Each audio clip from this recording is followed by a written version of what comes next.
Right, so the local elections were pretty rough for the Tories, already going into these elections from a low point, having lost 1,300 councillors in these same areas back in 2019, spelt the end of Theresa May, or the end is nigh for her at the time as it was. They still managed to lose over 1,000 seats more this time around, though, and the knives seem to already be out for Rishi Sunak as the cause to bring back Boris Johnson gear up once again. Sunak has to take the blame, they say. Johnson supporters say, well, Sunak supporters say, no, he's still wrestling with the legacy of damage caused by Johnson and Truss before he came in. Tory civil war, it's a sweet old thing to sit back and watch, isn't it? The Sunak is still new to the job excuse, might be wearing a little bit thin now, however. He's been in the post since October, let's not forget, so he's 8 months in at this point, and if losing 1,000 seats is a sign that he's repairing the damage wrought by his two immediate predecessors, then clearly the Tories are in a heck of a lot more trouble than perhaps we already thought.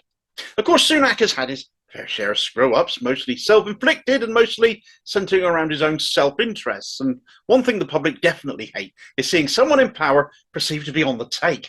From his own business interests to his wife's, we've had Moderna, Koru Kids, Infosys, Theleme, non-dom statuses, green cards, Catamaran Ventures, even an investment company which Sunak and his wife own jointly and have been benefiting from shareholdings in firms like Study Hall. This is the latest one to come out, an education startup which has received government grants, news of which came out just ahead of these most recent local elections.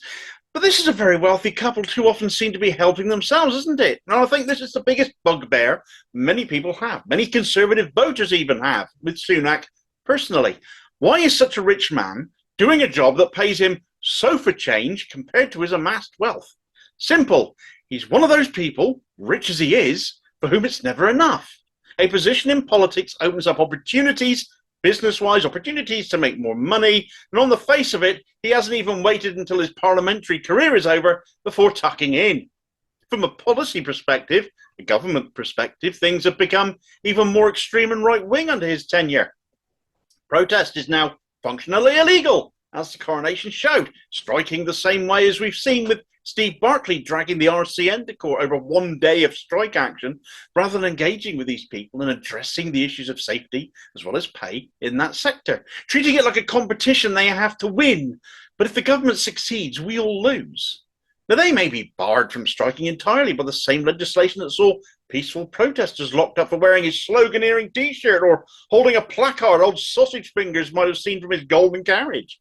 Minimum service levels may be arbitrarily determined to be set at none of you can strike because of staff shortages, despite that being one of the very reasons they're all striking, of course. Then there's the whole Rwanda debacle, isn't there? The desire to deport rather than negotiate return policies for refugees with the EU.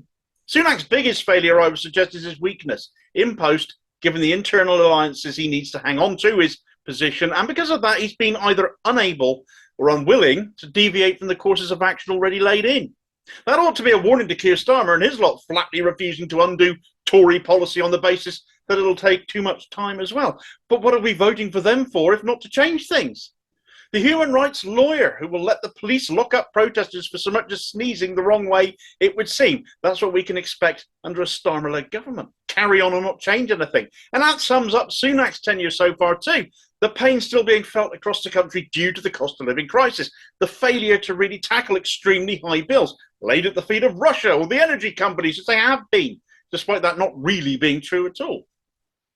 Political will could have made life better for the public. But the Tories will never put us first, only ever themselves. And it's in that vein that Sunak has face planted pretty much going into these elections. People have had enough of this government not helping them, not fixing the problems we as a country face. Of course, to the Tories grumbling with dissent right now, this sort of thinking doesn't occur to them at all. And why would it?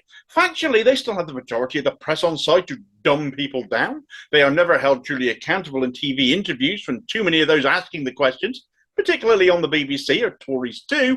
So their answer to their woes, at least amongst some, a not insignificant some, is to suggest something as rancidly appalling as the return of Boris Johnson. Yes, they still, to this day, think he's the answer to the problems. Some have been bleating this for ages, of course. One notable example is former Tory MEP David Campbell Bannerman, who has been calling for Johnson to come back pretty much from the moment he resigned.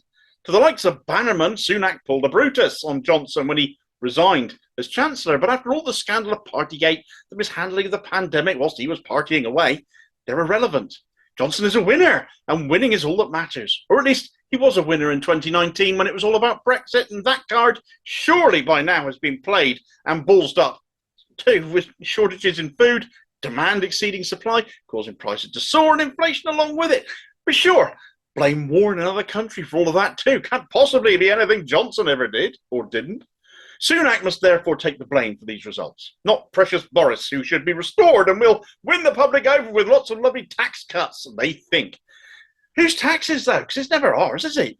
Taxes control inflation, cut the taxes, and you have to cut spending to prevent inflation rising again. Sunak wants to halve inflation, he says. It's one of his 5 missions, and he's failing at that too right now. You think prices rising again will fix things? You start raving mad. Cutting taxes for ordinary people would be great if you, in turn, raised them on the rich. And right now, they need taxing till their pips squeak. They've had it too good for too long, and really it's about time they started to pay their share. But the Tories won't do that, especially not somebody like Boris Johnson, who has a track record in office we're already familiar with. More of that we don't need. But this is how mad some Tories are. Bannerman might be a noisy has-been, but Johnson has his staunch acolytes on the Tory benches still, and as Sunak continues to be weak, continues to fail, as Tory fortunes flounder, the calls to replace him will only ever get louder. But even then, another leadership election, another unelected Prime Minister potentially. Is that really going to help the Tories at all? There's money to be had to get behind Bring Back Boris from the likes of the Conservative Post, from Johnson-esque donors like Lord Cruddas, who has even gone so far as setting up the Conservative Democratic Organisation, the CDO, wanting to give Tory members power back after Johnson and Truss were both ousted and functionally exist to encourage the Tory faithful to hang in there. We'll get Boris back. Tories are screwed, well and truly done for, in my opinion, fighting like the rats in a sack like they are. But Starmer, of all people, his team now saying they won't repeal anything, being the beneficiary of that, taking over, nothing changing under him. It just feels so bloody unfair in turn to us, doesn't it? Thanks for watching. If you appreciated this video, please do hit like and subscribe, leave a comment and hit the notification bell too so you don't miss the next one. Also, look out for me on social media and other interesting stuff by clicking on the Linktree link in the comments below. And I'll see you next time. Cheers, folks.